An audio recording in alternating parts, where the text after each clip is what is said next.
Olwaleero ennaku z'omwezi ziri 10 omwezi ogw'omukaaga omwaka 2024 musiibye mutya nno bannaffe abatuwuliriza.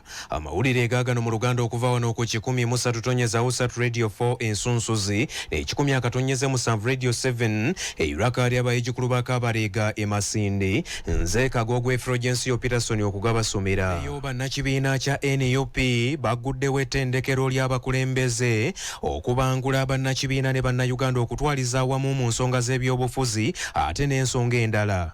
Enteekateeka eno ekoleddwa olunaku olwaleero ng'era ettendekero baliguddewo ekamwokya awasooka okubeera ekitebe ky'ekibiina kya NUP nga wano Robert Kyagulanyi Ssentamu pulezidenti w'ekibiina kya NUP yasinzidde ku mukolo ogw'okuggulawo ettendekero lino n'agamba nti ligenda kuyamba nnyo okuzimba abakulembeze ab'enkya abalimu ensa nga balina amazima ameereere n'obuntubulamu ate ng'era baagala ensi yaabwe. Wabula agambye nti okubangula abakulembeze kuno okugenda kubeera mu nnimi ez'enjawulo newankubadde ng'ennimi enzaaliranwa ze bagenda okusinga okusoosowaza. Basebo ne banyabo abakulembeze okubayigiriza okusimbira ekkuuli ebikyamu, obulyake, obubbi, okwegwanyiza, obulimba n'obutali bwesimbu. Nti mulina essomero abantu tujja basomesa mu nnimi zaabwe zennyini. Wabaddewo obuzibu bungi nnyo mu ggwanga lyaffe nti oli bw'ajja n'ayogera Oluzungu n'ayogera ebikozi mulowooza nti yategeera.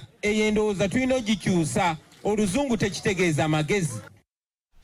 Era Ssaabawandiisi w'ekibiina kya NUP David Lewis Rubongoya agambye nti ebyafaayo bya Uganda ennono z'ekibiina kya NUP ebyafaayo ate n'ensonga z'ebyenfuna kw'ossa n'ensonga endala ezikwata ku ddembe ly'obuntu bye bimu ku bye bagenda okusomesa n'okutendeka bonna abanaagenda mu ttendekero lino. Elected leaders newankubadde bakulembeze naye beetaaga skills, beetaaga bumanyirivu mu bye bakola. Ogenda kwesanga oli akola mu local governments naye nga yeetaaga kuyisibwa mu mateeka agakwatagana ne local governments. Ebyempuliziganya abantu boogera batya, olina okweyisa otya ng'omukulembeze. Nti abo bajja kuba basoma ebintu ebyenjawulo nga kwotadde n'ebyemikono n'ebirala. Abo boyinza okuyita juwakali, informal sector, abantu baffe aba bulijjo boyinza okuyita aba foot soldier n'abalala.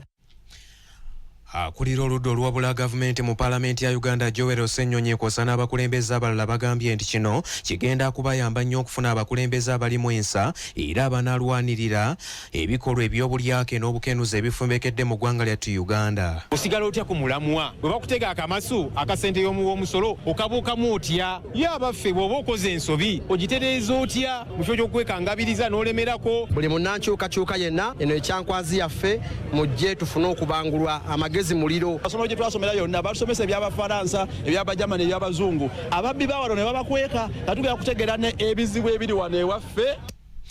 Eyo nga tuvuddeyo pulezidenti w'ekibiina kya National Economic Empowerment Dialogue NED mu bufunze Joseph Kiza Kabureta avuddeyo n'ategeeza nti pulezidenti w'eggwanga lino General Yoweri Kaguta Museveni bw'abulwa atasobolerako ddala n'akamu okulwanyisa obuli bw'enguzi obufumbekedde mu ggwanga lyattu Uganda olw'ensonga nti bulijjo abyogerako bwogezi. Kabureta agambye nti Museveni amaze akabanga akawerako ng'avaayo n'ayogera nga bw'agenda okulwanyisa obuli bw'enguzi mu ggwanga lyattu Uganda kyokka bino byonna bikoma mu bigambo newankubadde nga abali b'enguzi abamanyi bulungi. Era Kabureta okwogera bino asinzidde ku kitebe ky'ekibiina kino e Rubaga mu Kampala awo abadde ng'ali mu lukuŋŋaana olw'abannamawulire lwe batuuza buli lunaku olwa bbalaza.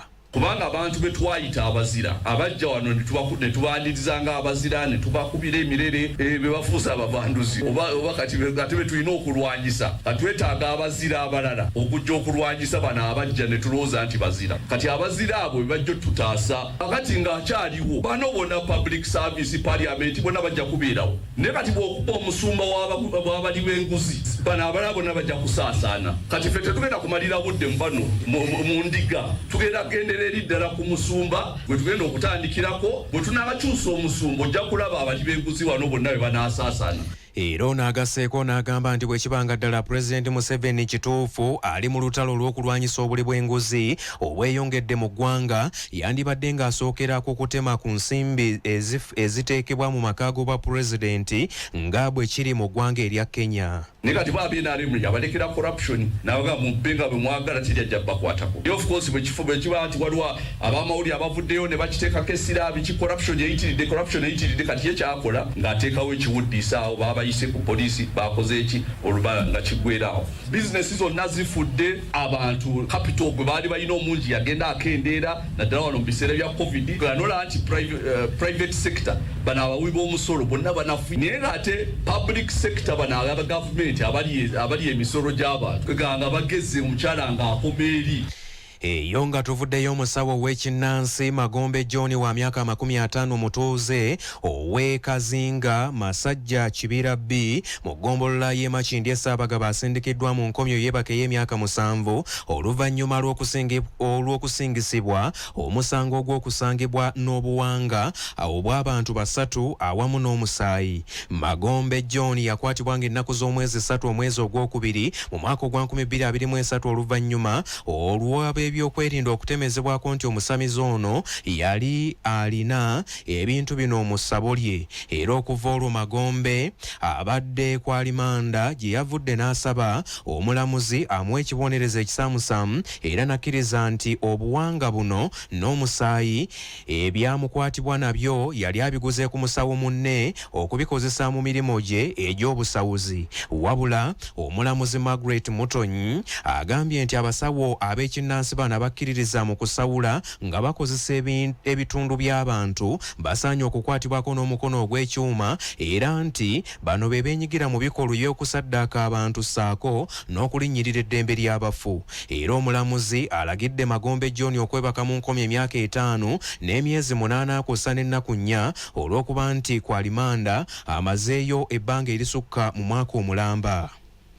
Era bwe tweyongerayo n'agesaawo eno ng'ebibiina by'ebyobufuzi eby'enjawulo bitandise okweteekerateekera akalulu ka 2026 olunaku olwaliro ekibiina kya Forum for Democratic Change FDC mu bufunze batongozezza enteekateeka empya ey'okutandika okuwandiisa bammemba abajja mu kibiina kino nga bayitira ku mutimbagano ng'enkola eno bagituumye FDC Digital Membership Card era ng'etongozeddwa pulezidenti w'ekibiina kya FDC Patrick Oboy Amuriati ku kitebe kyabwe Najjana Nkumbi. Bw'abadde ng'atongoza enkola eno Patrick Amuriati agambye nti kibakoze kya byafaayo nnyo nga ekibiina kya FDC kye kisoose mu byafaayo okukozesa enkola eno bwe batyo ne basaba n'ebibiina ebirala okuli ne NRM okubalabirako bakolenga bo. Era Amuriati ategeezezza nga bammemba bonna ab'ekibiina abakadde n'abapya bateekeddwa okwewandiisa nga bakola enkola eno era n'asaba n'abali ku ludda olw'Ekatonga abakomewo eka baddemu okwewandiisa nga bammemba b'ekibiina kino wabula ataakikole ajja kuba yeegobye yekka mu kibiina nga tewali yamugoba. The registration is not going to take place in Katonga. This registration is not going to take place in the streets of any town. This registration is going to be controlled and commanded by the FDC under the leadership of power. So if you keep away from this registration, then you have excluded yourself from the decision making of this party. If you keep away from this registration, then you do not qualify to be a leader in this party. You'll go and vote imaginary neck somewhere there. Those ideas, imagined ideas, we defeated, as I said, on the 6th of October 2023. Senago Uganda Cranes ekubiddwa omupiira mulamba ogubadde ogwokubiri mu egyo egy'okusunsulamu amawanga aganeetaba mu mpaka z'ensi yonna ezinaabeerayo omwaka ogwa 2026.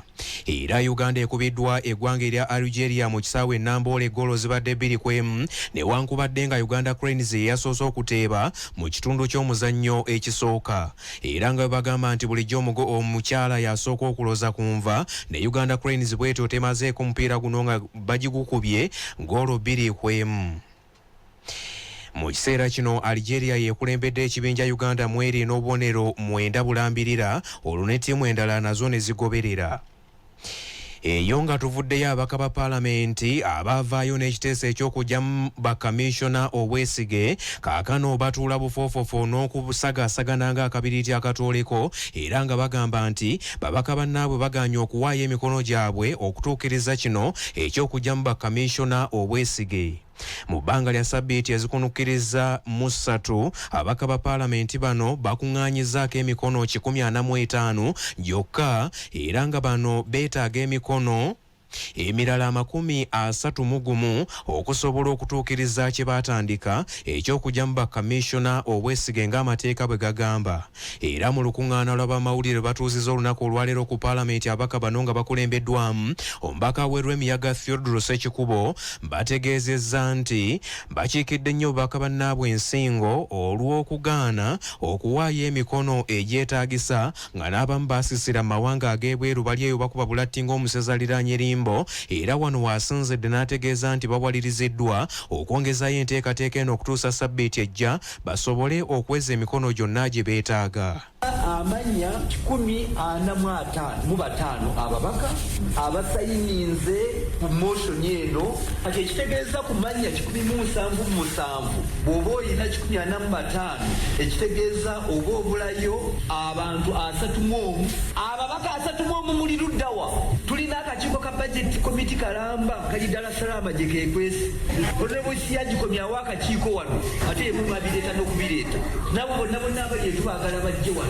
Twebaza mwena ne wabula waliwo kye tutayinza kubuusa maaso tukyalindiridde ababaka bannaffe tusooka ne interest groups kyalinza ababaka abakiikirira abakozi.